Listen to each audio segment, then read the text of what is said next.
আসসালামু আলাইকুম রহমতুল্লাহ বারাকাতুহ। সম্মানিত মুসলিম ভাইয়েরা, আল্লাহ রব্বুল আলমিনের কাছে শুকরিয়ার শেষ তখনই থাকবে না যখন রব্বুল আলমিন আমাদেরকে দিয়ে দুনিয়ার ভোগের চেয়ে রবের ইবাদতটা বেশি করাবে।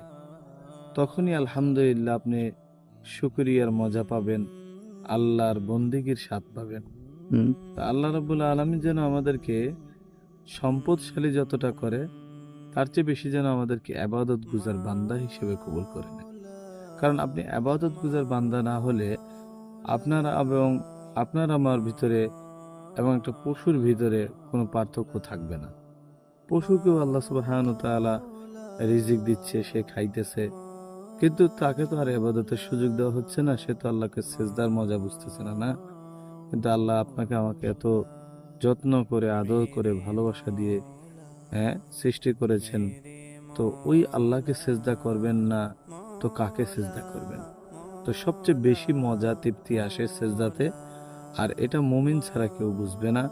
তো এর জন্য আল্লাহ সুবহানাহু ওয়া তাআলা আমাদেরকে আল্লাহ রাব্বুল আলামিনের মুখলেস বান্দা হিসাবে, মুমিন হিসাবে কবুল করুক। আল্লাহুম্মা আমিন।